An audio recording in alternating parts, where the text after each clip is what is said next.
Hi there VC, it's Steve Whitty here, and follow up to the video I put out on Thursday. This is Vinyl Halls Volume 65 Part 2. It's going to be a short video. These are finds, charity shop, mainly charity shop finds, some record store finds, excuse me, a bit squash.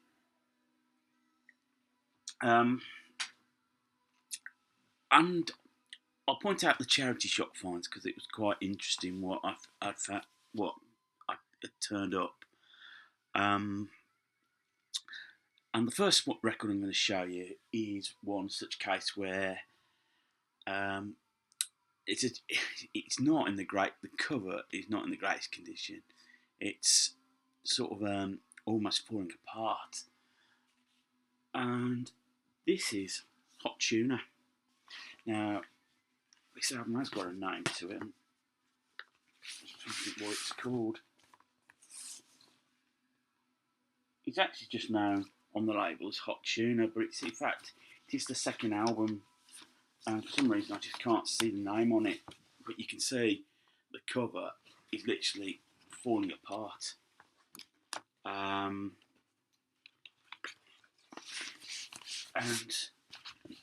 Hot Tuna, for those who don't know, mainly in the UK, Jack Cassidy and Jorma Kaukonen, I think that's how you pronounce it,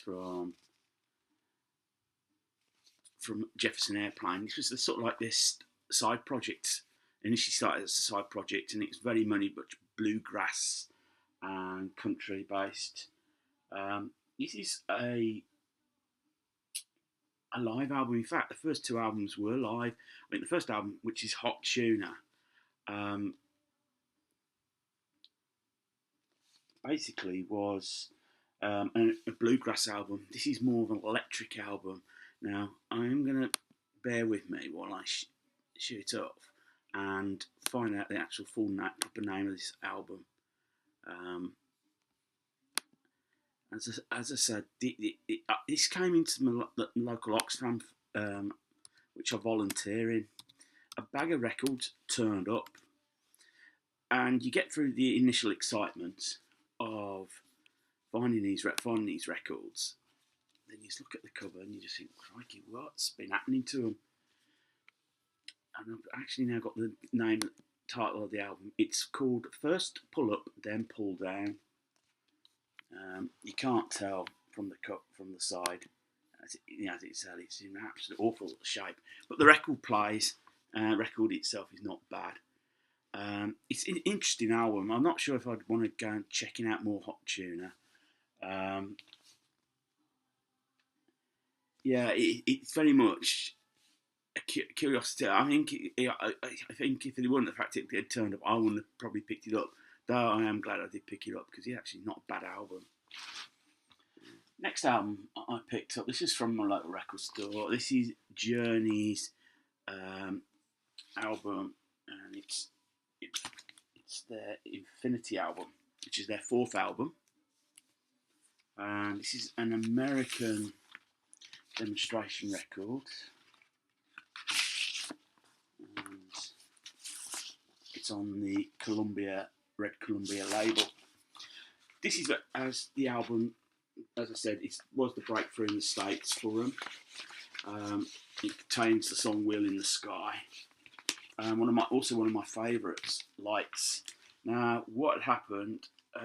Journey made 3 albums, which featured Greg Roll on vocals, keyboards and vocals, while probably critically acclaimed, didn't sell very well, and the band decided they needed to change their sound a little bit, and what would help was to get a vocalist in. And the second choice was Steve Perry. They'd tried a guy called Robert Fleischman, I think, and it didn't work out, though he did contribute. I think he did co-write "Wheel in the Sky." But Steve Perry, for want of a better word, just gave the band that little bit of it that suddenly they were missing. And it was the start of the commercial breakthrough, a top top 30 album, I believe, and which eventually led up all the way to probably the mega selling album Escape.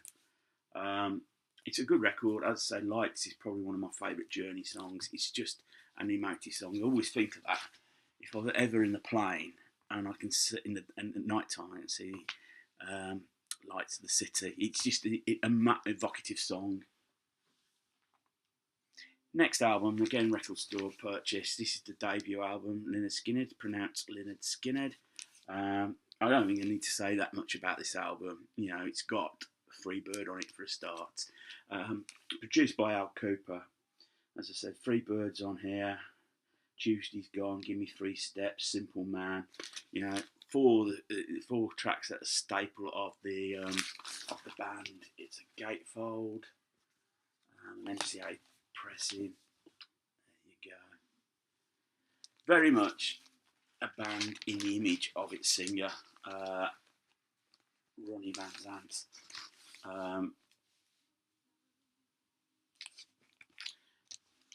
Very much, yeah. I wouldn't say he was tyrannical, but you know, he did it his way, and if he didn't, he knew about it. But I think that's what made the band so special. You know, I know they've got back together and they're still going. It doesn't feel right to me. No, it hasn't felt right to me. But you know, people still like them, and you know, I can't say any fairer than that. It's, you know, if you're gonna have one Lynyrd Skynyrd album, apart from a compilation, this is it.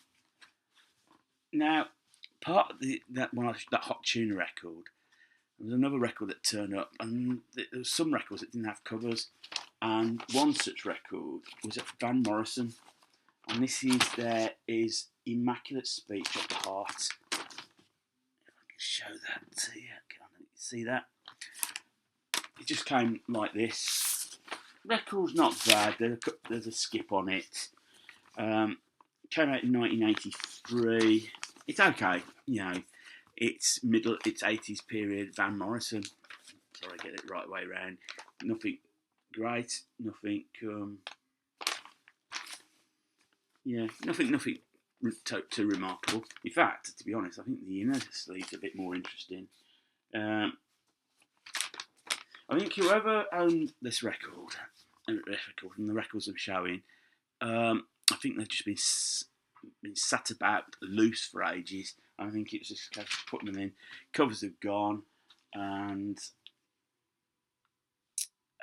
it looked like a bit of a mess. There were quite a few records I had to throw away, including the Hendrix record because there was a dirty great scratch on it. This I found in my local record store for £1. This is Talking Heads, and I remember the Little Creatures album.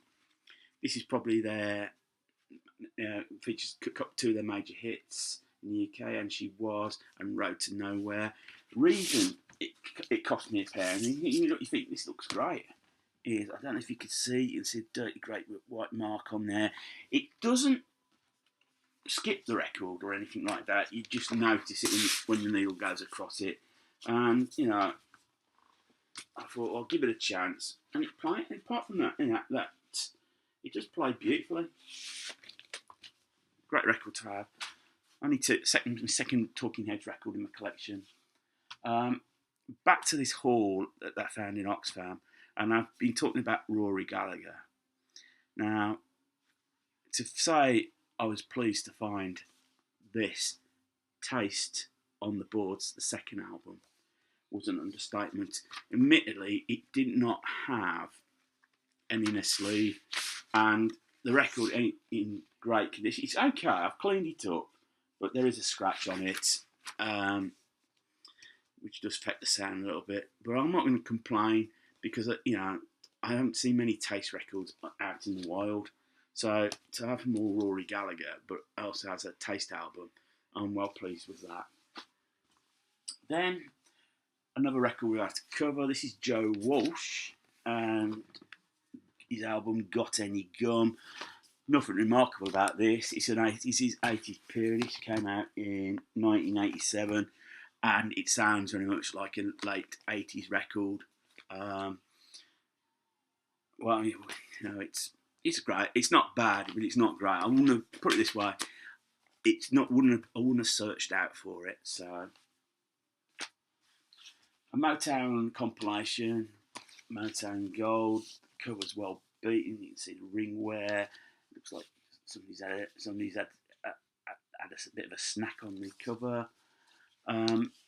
But as Motown comps go, you've got Stevie Wonder's Superstition, Don't Leave Me This Way by Thelma Houston, War, Edwin Starr, Pick a Rose for My Rose, Marv Johnson, Where Did Our Love Go, Diana Ross and Supremes, I Want You Back, Jackson 5, It Should Have Been Me, Yvonne Fair, Easy, Commodores, It Takes Two, Marvin Gaye, Kim Weston, Ain't No Mountain High Enough, Diana Ross, Automatically Sunshine, Supremes, It's a Shame, Detroit Spinners, or the Spinners as they were known in the States.